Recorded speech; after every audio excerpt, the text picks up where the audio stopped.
When a dying predator's eyes hold no ferocity, only a fading plea for help, what do?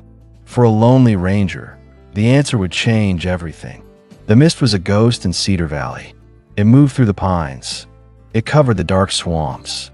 In this quiet corner of northern Montana, silence was a heavy blanket. It was a silence filled with loss. A young bobcat moved through the trees. He was all bones and matted fur. Hunger was a sharp stone in his belly. He was starving. He wandered into a remote part of the valley. He smelled water and the hope of food. Frogs, maybe, or a slow-tasting bird. He stepped onto what looked like solid ground. It was not solid. It was a trap of thick, dark mud. He sank fast. His back legs disappeared into the cold mire. Panic flared. He thrashed and fought. The struggle only pulled him deeper. Soon, the mud held him to his chest. He was stuck. For 6 hours, he lay still. He was too weak to fight anymore. The mud grew heavy on his fur. It stole his warmth.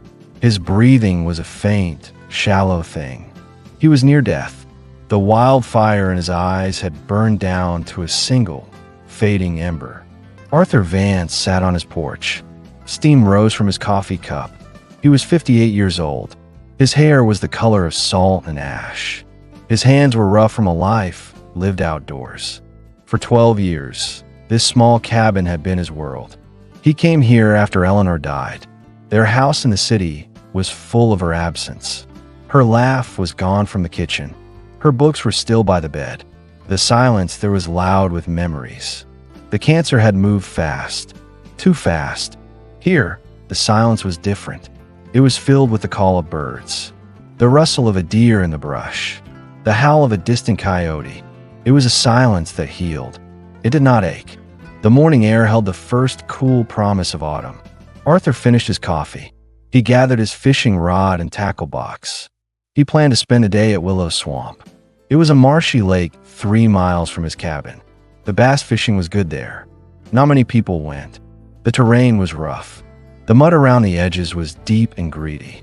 Miles away, the young bobcat was losing his fight. He was barely a year old.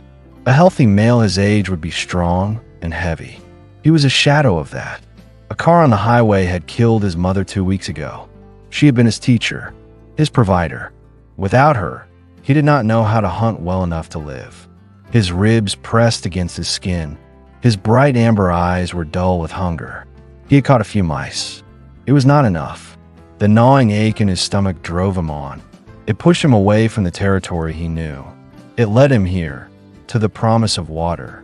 He saw the marsh. He saw the birds along the edge. His caution was a thin shield against his desperate need. He took a step, then another. The ground gave way. Now, 6 hours later, all he could do was breathe. Each breath was a quiet, painful groan. Arthur had been fishing for 2 hours. The sun was warm on his back. The water lapped gently against his small boat. He had 3 good bass on his line. He was thinking of heading home. Then he heard it. The sound was very faint. He almost thought it was the wind. But he heard it again. A low, sad groan. It came from the far side of the swamp. His first thought was a person. A hiker, maybe. Someone who did not respect the swamp had gotten into trouble. It had happened before. Arthur pulled up his anchor. He started the small motor on his boat. He moved carefully through the reeds and shallow water. He followed the sound. The bobcat had tried to use a submerged log for support. His front paws rested there, but they had no strength. The mud that covered him was starting to dry. It was like a heavy coat of clay, pinning him down. The soft groans were the only sign he was still alive. Arthur cut the motor. He drifted closer to the shore. He saw the shape in the mud. His heart tightened. It looked like a small statue, an animal made of earth, slowly melting back into it. "Oh, son," Arthur whispered. His voice was rough with feeling. "What did you do?" The bobcat's head moved a tiny bit. His clouded eyes turned toward the sound of the voice. There was no fear in them. There was no wild anger.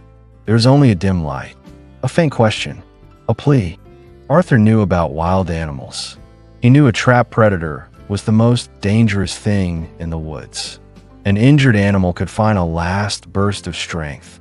It could lash out with tooth and claw. But he looked into those eyes. He saw something else. He saw a creature giving up. He saw a life about to go out. And he knew he could not let it happen. He guided his boat to a patch of ground that looked more solid. He stepped out, testing his weight.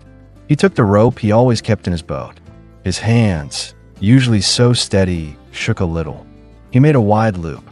"Easy now," he said, his voice low and calm. He was talking to the cat. He was talking to himself. "I'm here to help you. Just hang on." He tossed the loop. It fell short. The mud sucked at it. He pulled it back, heavy and dripping. He tried again.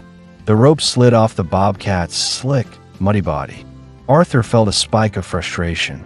The groans were getting weaker. On the third try, he managed to get the rope under the bobcat's front legs. He made a simple harness. The cat did not move. He was too tired to fight, too tired to help. Arthur planted his feet. He leaned back and pulled. His muscles burned. The mud had a powerful grip. It did not want to let go. "Come on," he grunted through his teeth. "Don't you give up on me." His boots started to slide. For a second, he thought he would fall. He thought the swamp would take them both. He dug his heels in and gave one last, mighty pull. There was a wet, sucking sound. The bobcat started to move. An inch, then another. Arthur pulled, hand over hand, until the cat was free. The animal collapsed on the firmer ground. He was a heap of mud and fur. Arthur dragged the bobcat to his boat. He was shockingly light. He could not have weighed more than 12 pounds. He lifted him gently and placed him on the metal floor. The bobcat lay still. His eyes were half closed. His breathing was shallow, but it was steady. Arthur could see how young he was. A kitten almost, and so terribly thin. The trip back to the cabin felt urgent. Arthur pushed the small motor as fast as it would go. One hand was on the tiller. The other rested gently on the bobcat's side. He could feel the faint rise and fall of his chest. "Stay with me," Arthur said over and over. "We're almost there. Just stay with me." The bobcat's eyes opened. They were fixed on Arthur's face. In that look, Arthur did not see a wild predator. He saw another being, a fellow creature holding on to life, trusting a stranger to save him. Back at the cabin, Arthur had a problem. He could not bring the muddy animal inside, but he could not leave him out in the open. He decided on the covered porch. It was the best he could do. First, he had to get the mud off. It was heavy. It was caked on, making it hard for the cat to breathe. He brought buckets of warm water. He used old, soft towels. He worked slowly. He washed away the layers of mud and despair. The bobcat was limp and still through the whole thing. He did not have the energy to protest. As the mud washed away, Arthur saw how bad it was. Every rib showed. His hip bones were sharp points under the skin. His beautiful spotted coat was patchy and dull. "My God," Arthur breathed. "How long have you been alone, little guy?" When the cat was clean, Arthur went inside. He came back with a soft blanket. It was an old quilt Eleanor had made. It was a patchwork of blues and greens. He had never been able to put it away. Now, he wrapped it gently around the shivering bobcat. It felt right. It felt like Eleanor would have approved. Next was food. Arthur knew you could not give a starving animal a big meal. It could kill them. He went to his freezer. He had venison from a deer he had hunted last fall. He thought a small piece. He cut it into tiny, bite-sized bits. He warmed it with his hands. He knelt by the bobcat. He held a small piece of meat near the cat's mouth. For the first time, a spark of real awareness came into the bobcat's eyes. They focused on the meat. Slowly, his mouth opened. He took the piece of venison. He chewed with great effort. "That's it," Arthur encouraged softly. "Nice and slow. There's more." For the next hour, Arthur fed the bobcat. A tiny piece of meat, then a weight, then another piece. With every bite, a little more life seemed to return to the animal. He was still too weak to stand, but the light in his eyes grew a little brighter. They never broke their gaze. Arthur found himself talking. He told the cat about the forest. He told him about the fish in the lake. He told him about Eleanor. He spoke of his loneliness. The words filled the space between them. The bobcat listened. His amber eyes watched Arthur's face. The immediate danger was over. But Arthur knew he was not a vet. The cat needed real medical care. He needed a proper place to recover. It was hard to admit. A part of Arthur wanted to keep the cat. He wanted to nurse him back to health himself. But he knew that was selfish. He went inside and called the nearest wildlife rescue center. It was in Kalispell, 2 hours away. A woman's voice answered. Montana Wildlife Rescue. This is Evelyn. Arthur explained what had happened. He described finding the bobcat. He described his condition. His voice was thick with emotion. Evelyn was calm and professional.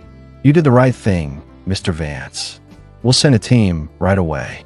They should be there in about 2 hours. Keep him warm and quiet. Don't give him any more food. We need to check him over first. Arthur hung up the phone. He went back to the porch. The bobcat was sleeping in Eleanor's quilt. His breathing was deeper now, more regular. Arthur sat in his old rocking chair. He kept watch. You know, he said to the sleeping cat, I came here to be alone. I thought that's what I needed after Eleanor passed. But maybe we're not meant to be all alone.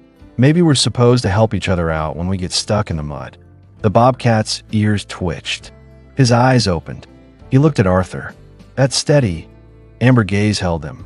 For a moment, Arthur felt a flicker of understanding pass between them, a connection that was deeper than words. The rescue team arrived 2 hours later. Evelyn was with them. She was a woman in her 30s. She had kind eyes and moved with a quiet confidence. She knelt beside the bobcat. Oh, you poor thing, she murmured. She examined him gently. He's severely malnourished, dehydrated, probably an orphan. He's too young to make it on his own. She looked up at Arthur. You saved his life, Mr. Vance. Another few hours in that mud. She didn't have to finish the sentence. Arthur just nodded. His throat felt tight. The team worked with quiet skill. They transferred the bobcat into a special carrier for transport. As they got ready to put him in their van, Arthur spoke. Can I say goodbye? Evelyn smiled warmly. Of course. Arthur knelt beside the carrier. He looked through the wire mesh. He met those amber eyes one last time. The bobcat was weak, but he lifted his head. You're going to be okay now, Arthur whispered. These people will take good care of you. You get strong. You live wild and free. That's all any of us can ask for. He named him then, a name that felt right. Your name is Chance, because you got a second one now. The bobcat blinked slowly. It was a gesture he had seen house cats make, a sign of trust, of peace. The team loaded the carrier into the van. Arthur stood on his porch. He held Eleanor's quilt in his hands. Evelyn paused before she got in. Would you like us to call you with updates? We don't normally, but in this case, yes, Arthur said quickly. I would like that very much. The van pulled away. It drove down the long dirt road. Arthur watched it go. He saw the bobcat, Chance, turn his head in the carrier. His amber eyes were fixed on Arthur until the van disappeared. The cabin felt different that evening. The silence returned, but it wasn't the peaceful silence he was used to. It was an empty silence. He sat on the porch. He draped Eleanor's quilt over his lap. He looked out at the dark trees. He thought of a small, brave animal heading toward new life. A week later, his phone rang. It was Evelyn. Mr. Vance, I have some good news. Your bobcat, Chance, is doing wonderfully. He's already gained 2 pounds. He's getting his strength back. The staff here can't get over it. They've never seen a wild animal trust a person so quickly. Arthur held the phone tightly. He felt a wave of relief, so strong it almost buckled his knees. Chance, he said, liking the sound of the name. That's good. That's very good. He has a long way to go, Evelyn said, but we're hopeful. He's young, and now that he's getting the right food, his personality is coming out. He's playful, but he's still very wild, which is what we want to see. Over the next few weeks, Evelyn called every few days. Each call was a piece of good news. Chance was thriving. He was learning to hunt in a special enclosure. He was growing into the strong, beautiful predator he was meant to be. Arthur lived for those calls. They were a bright spot in his quiet life. A month after the rescue, Arthur got a special call. Chance is ready to be moved to a larger, semi-wild enclosure, Evelyn told him. It's the last step before we decide if he can be released. We thought you might like to see him. One more time. The drive to Kalispell felt long. Arthur was nervous. He did not know what to expect. Would Chance remember him? Did it matter? Evelyn met him at the rescue center. She led him to a special building. It had a large glass window that looked out onto a huge, natural enclosure. There were trees, rocks, and a small stream. It looked like a piece of the forest itself.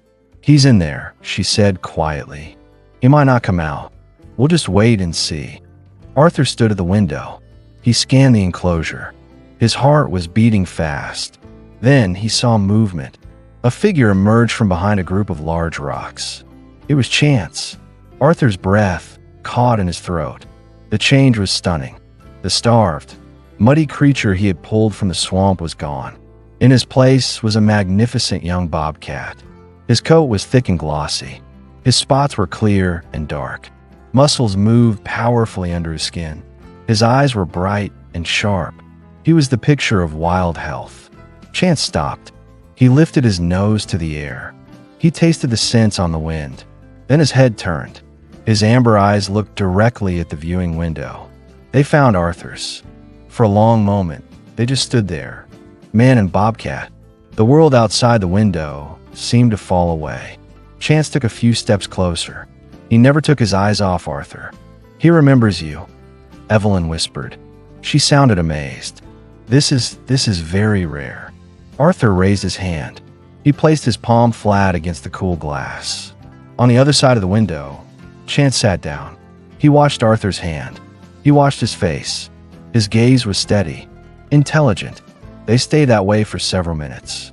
A silent conversation. Two beings connected by a moment of crisis. A bond that distance and glass could not break. Finally, Chance stood up. He gave a small, slow blink. To Arthur, it looked like a nod, a farewell.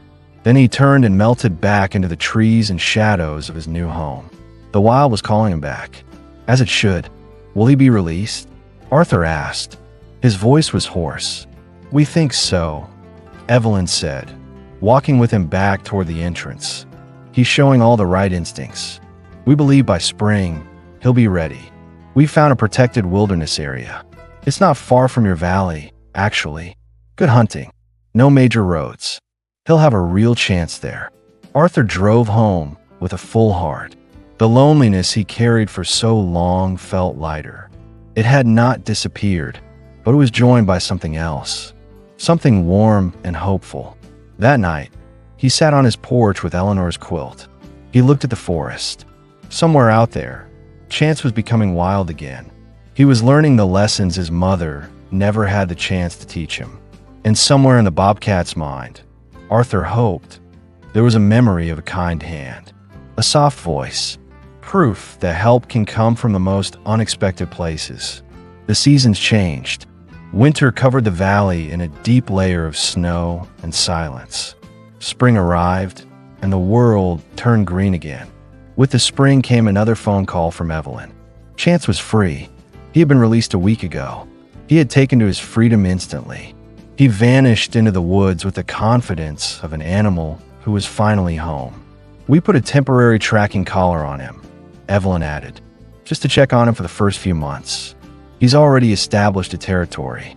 It's about 10 miles north of your cabin, Mr. Vance. He's doing great. Arthur smiled, a deep, real smile that reached his eyes. 10 miles. Close enough to be a neighbor. Far enough to be free. Now, when Arthur sits on his porch with his morning coffee, the world feels different. Sometimes, on a still evening, he hears a sound carried on the wind. It is the sharp, rasping call of a bobcat. A proud sound. A wild sound. He likes to think it's Chance, marking his territory, announcing to the world that he is here, that he survived. Each time he hears it, Arthur raises his mug in a silent toast, a salute to the wild soul he helped save, and who, in a way, had helped save him. The wilderness was no longer a place to hide from his grief. It was a place full of life, full of connection, full of second chances, and saving chance. He had remembered something Eleanor had always known. Love does not shrink with loss. It grows. It finds new ways to express itself.